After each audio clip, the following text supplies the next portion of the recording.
conseils en cas de panne la semaine prochaine. Si je perds pied, si la petite voix revient, la petite voix qui dit des choses sympas comme ça sert à rien, t'es pas écrivain, c'est perché, nanana. Ou si tout devient flou et que la petite voix dit mais qu'est-ce que je fais là, etc. Les 10 conseils en cas de panique, en quelque sorte. Donc ça, c'était la question.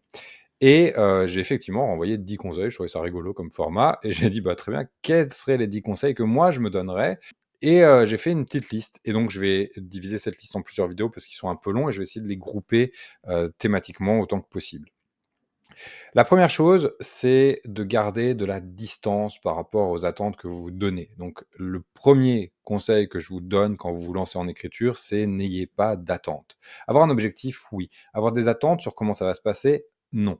La différence, elle est importante. La différence, c'est que vous vous donnez comme objectif d'écrire une histoire, par exemple une nouvelle, par exemple un roman, peu importe. Vous dites, ça va faire à peu près telle taille, ça va raconter à peu près telle intrigue, tel parcours de personnage, telle transformation de personnage. Et je voudrais l'avoir écrit en tant de temps. Ok, je vais me donner comme consigne d'écrire un roman en 6 mois, par exemple, en 3 mois, en un an, peu importe. Et je sais de quoi ça va parler. Vous l'avez entendu, Mélanie, elle a en tête ses personnages, l'intrigue, les chapitres, le découpage, etc. Tout un tas de choses. Donc ça, c'est essentiel. Mais une fois que ça s'est posé, ça c'est votre partie, ça c'est la partie du travail qui vous appartient et c'est la chose sur laquelle vous avez du contrôle. Ça, c'est posé. Une fois que ça s'est posé, vous n'avez pas de contrôle sur le détail de l'exécution. Vous avez du contrôle sur la régularité de votre pratique, le fait que vous soyez, je vais déplacer mon micro, j'espère que ça va pas faire trop de bruit, le fait que vous soyez au rendez-vous avec votre texte tous les jours, tous les 2 jours, toutes les semaines. Alors plus c'est fréquent, mieux c'est, parce que ça permet à votre cerveau de travailler entre les séances et de faire le pont entre les séances de manière plus efficace. Vous avez votre rendez-vous, vous vous mettez à écrire chaque jour à l'heure dite et vous avancez sur le projet. Ça, c'est ce que vous contrôlez. Ce que vous ne contrôlez pas, c'est ce qui se passe pendant les séances. Et c'est très important de lâcher prise là-dessus et de ne pas avoir d'attente par rapport à ça. C'est-à-dire qu'une séance, ça peut très bien se dérouler dans le sens où, et encore une fois, là, je fais un excès de langage, c'est-à-dire qu'on ne cherche pas à ce que, on va pas valider ou invalider une séance. Une séance, elle se passe bien à partir du moment où vous êtes assis du début de la séance à la fin de la séance en train d'écrire. Et ça, c'est une bonne séance. C'est une séance où vous êtes au rendez-vous et vous êtes face à la page. Neil Gaiman disait, le meilleur moyen d'écrire, c'est de vous donner ce rendez-vous-là. Et pendant ce rendez-vous-là, vous ne faites rien d'autre que d'écrire. C'est-à-dire, vous ne jouez pas avec votre trombone, vous n'êtes pas en train d'aller sur Internet, vous n'êtes pas en train de regarder votre téléphone, vous n'êtes pas en train d'aller vous faire du thé. Vous êtes face à la page. Et si rien ne sort, rien ne sort. Et si vous avez un rendez-vous d'1 heure avec vous-même, avec votre texte, et que pendant 1 heure, il ne se passe rien, eh ben, il ne se passe rien. Et vous allez voir que c'est pas très agréable et que l'ennui va faire en sorte que vous trouviez quelque chose à écrire. Fin de la parenthèse. Donc à partir du moment où vous avez été au rendez-vous, il peut se passer plein de choses. Il peut se passer que vous êtes waouh, hyper inspiré et le texte qui sort est hyper abouti et c'est génial. Vous vous sentez trop bien. Il peut se passer que vous n'êtes pas du tout inspiré, vous sortez quand même du texte et c'est laborieux et vous vous sentez pas bien et vous sortez de là, vous dites ah, ça sert à rien. Il peut se passer plein de choses entre les deux. Il peut se passer qu'il sorte rien du tout, vraiment rien du tout. Vous êtes fatigué, vous vous endormez devant l'écran et puis ça, c'est comme ça. Peu importe. Ce qui compte, c'est que vous soyez là. Et si vous êtes là tous les jours, je vous promets que vous sortirez votre roman. Si vous êtes là tous les jours et qu'entre les séances, vous êtes là à simplement vous documenter, vous intéresser à l'écriture, vous poser des questions, pas vous acharner sur ce texte-là, il va émerger quelque chose. Après, il y a tout un travail à faire sur l'acceptation de ce qui sort. Mais la première chose vraiment, c'est de ne pas avoir d'attente. N'ayez pas d'attente et plus vous serez libre de vos attentes et plus vous serez concentré sur l'objectif, c'est-à-dire est-ce que j'ai bien réussi à avancer vers le roman que je voulais écrire dans le temps que je m'étais donné, eh ben ça se passera bien. Voilà, ce sera plus facile à vivre, le roman aura plus de chances d'aboutir et cetera. Parce que qu'est-ce qui se passe si vous avez des attentes et que vous les rencontrez pas? Si vous dites: «Ah là là, je vais me mettre à écrire et ça va couler, je vais être super inspiré et ce qui va sortir va être exactement comme dans ma tête» et cetera. Déjà, ça n'arrivera pas et ensuite, comme ça n'arrivera pas, vous risquez de vous décourager. Vous allez vous dire tout ce qu'on a évoqué là, c'est-à-dire: «Ah mais je suis pas bon, j'ai pas de talent, ça sert à rien, de toute façon j'y arrive pas, c'est pas beau, pourquoi c'est aussi dur? Je suis sûr que les autres c'est plus facile». Tout un tas de trucs de pensées parasites qui ne servent à rien, qui sont absolument pas fondées dans quoi que ce soit de réel et qui sont simplement une manière pour votre cerveau de se protéger contre l'effort qu'il a à fournir.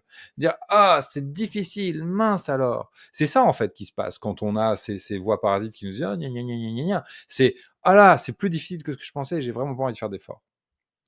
Tout simplement. À partir du moment où vous dites, bah, OK, ça va demander des efforts, OK, ça va pas me tomber dessus, comme par magie et c'est pas un truc, mmh, je vais redire magique qui me traverse, et cetera, et ben, vous allez être là au rendez-vous, vous allez faire le travail. Donc n'ayez pas d'attente, attendez-vous simplement à devoir fournir de l'effort, à devoir travailler et déjà ça vous aidera. Donc comment on fait la boucle avec la question qui a été posée? C'est que quand les petites voix, du doute se mettront en place, vous direz: «OK, ce qui est en train de se passer, c'est que je suis en train de rencontrer une difficulté. C'est quelque chose à quoi je pouvais m'attendre qu'il y ait des moments difficiles ou qu'il y ait des moments moins fluides que d'autres et ben, c'est OK. Ça veut dire que je suis au rendez-vous. La petite voix, elle est la confirmation que je suis bien en train de faire mon travail, tout simplement. Point. Première chose. Deuxième conseil qui est lié à ça, si vraiment ça se passe pas bien, si vraiment, vous êtes envahi par par l'autocritique, si vraiment vous êtes comme ça, bloqué par le texte et par l'effort à fournir, que peut-être vous êtes au bout de votre endurance, vous êtes au bout de votre capacité, arrêtez. Sortez, respirez, prenez de la distance par rapport au texte, pensez à autre chose. Il y a un truc qui fonctionne, j'ai l'impression de manière universelle, c'est de prendre des douches. J'ai vu ça dans plein de domaines différents, qui sont liés à la créativité. Les gens disent: «Quand je prends une douche, ça vient».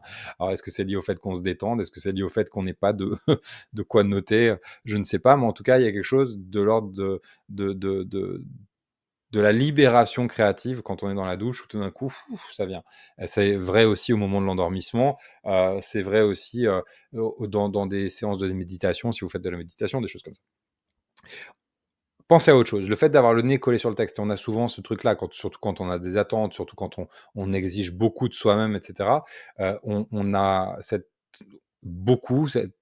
tendance à vouloir forcer le passage, quoi, vouloir y aller vraiment à coup de bélier. On va taper dans le truc comme ça, de manière assez, bourrine et peu efficace, où, il va falloir, allonger des heures, rajouter des heures, rajouter des heures, rajouter des heures, s'épuiser sur le truc. Ça sert absolument à rien. Ça vous fatigue, ça crée du burn-out. C'est quelque chose qui n'aboutit pas, à des résultats satisfaisants. Donc à un moment donné, il faut aussi savoir se dire: «Stop, j'ai été au bout de ma capacité, j'ai fait le travail. Est-ce que j'ai été au rendez-vous? Est-ce que j'ai bien fait mes séances d'écriture comme je l'avais dit?» Bah, là, voilà, peut-être j'ai juste besoin de reculer un petit peu, laisser mon cerveau aussi, parce qu'il y a ça qui se passe. C'est-à-dire que quand vous écrivez, ben,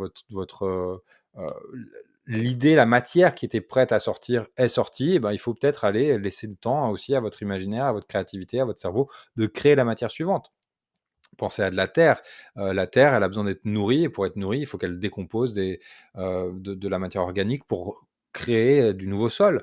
Et ben, c'est pareil aussi pour nous. C'est-à-dire on a une terre qui est là, une terre qui est vivante, une terre qui est riche. On va l'exploiter, on va aller chercher, on va aller cueillir, on va aller semer des histoires, on va aller cueillir ce qui en ressort. À un moment donné, on a cueilli tout ce qu'il y avait à cueillir. Il faut attendre que les prochaines graines, germent, que les prochaines pousses, grandissent, et cetera. Il faut aussi savoir reconnaître ces moments-là et dans ces moments-là, ne pas forcer le passage. Alors ça peut être frustrant, surtout si vous êtes si vous avez des deadlines, surtout si, vous êtes un petit peu, vous vous sentez bloqué, vous avez l'impression de ne pas avancer, ça peut être difficile. C'est pourtant quelque chose d'essentiel à faire. Hem Et voilà pour cette première vidéo. Je regarde les 10 astuces que j'ai données. Il y avait écrire même quand ça ne va pas. Je pense que ça peut aussi rentrer là-dedans. Hem, on a cette idée fausse, qui vient de tout un imaginaire des gens qui ne sont pas auteurs autour des auteurs, aussi en partie de ce que les auteurs racontent sur leur pratique qui est, parfois farfelu, que, il y aurait quelque chose de l'ordre de l'évidence dans le travail d'écriture, quelque chose de l'ordre de la fluidité, à chaque fois, quoi. Ce serait à chaque fois l'écriture, ce serait, comme être frappé par la grâce et que le texte sorte de soi, quoi. C'est faux, OK?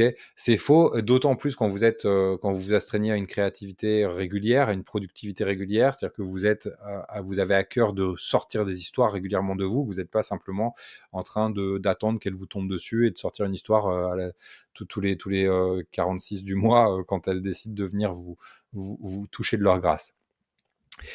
Il y aura des jours sans, il y aura des jours avec, ça c'est super important.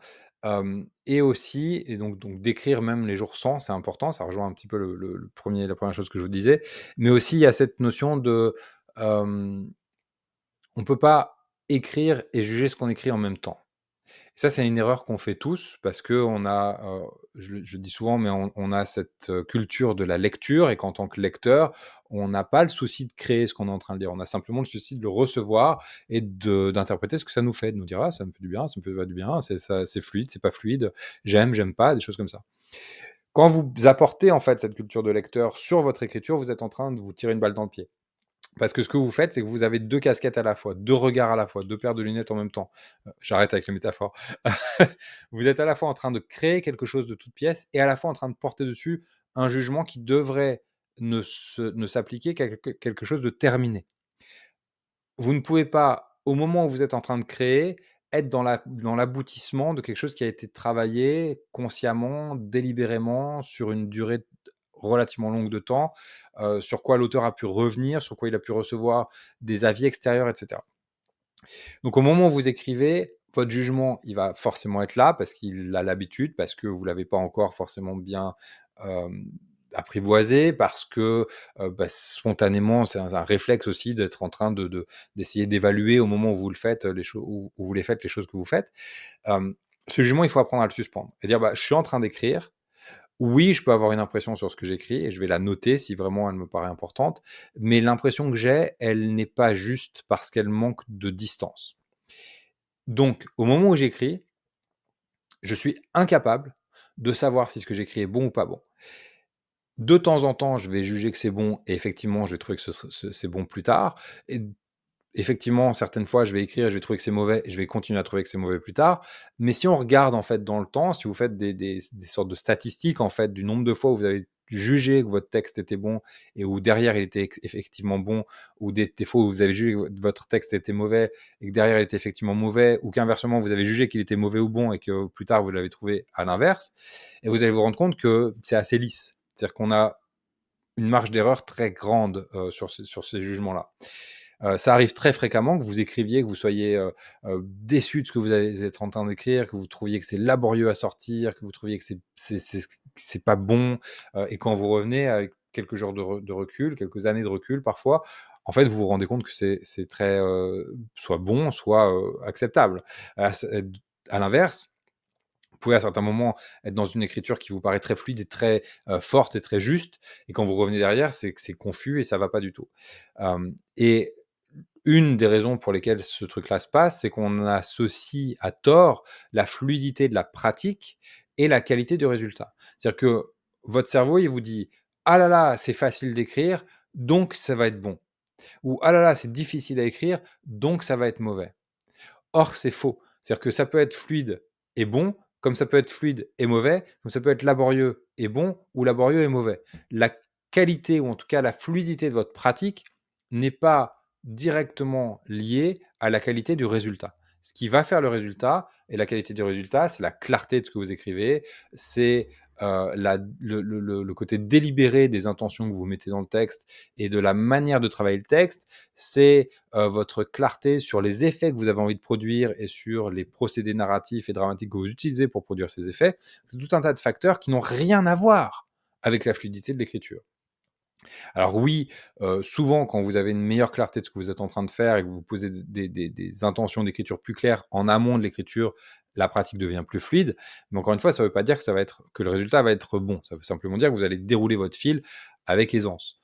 Pour autant, vous pouvez le dérouler avec aisance, mais que le rendu littéraire soit confus ou peu esthétique. Et ça, c'est des choses qui vont venir être travaillées après. Donc c'est important, au moment où vous écrivez, de ne pas associer qualité du résultat et qualité de la pratique, et de ne pas attendre, encore une fois, que votre pratique soit fluide. Elle peut être laborieuse, c'est pas grave. Elle peut être fluide, c'est pas grave non plus.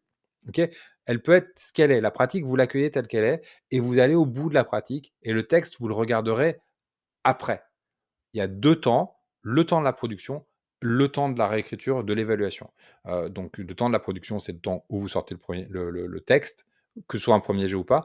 Et il y a le temps de l'évaluation qui vient plus tard, quand vous vous êtes reposé, quand vous avez de la distance par rapport au texte que vous avez écrit, et que les sensations de l'écriture ne viennent pas créer de la confusion, et polluer les sensations de la lecture. C'est 2 types de sensations différentes. Quand on écrit, on est dans la sensation de l'écriture, on va chercher comment avancer dans le texte. Quand on vient analyser, quand on vient réécrire, quand on vient évaluer le texte, on est dans les sensations de la lecture. Est-ce que c'est cohérent? Est-ce que c'est fluide? Est-ce que c'est agréable à lire? Voilà pour ces 3 premiers conseils en cas de blocage, en cas de difficulté. Ils sont tous liés au fait de dissocier la pratique et le résultat.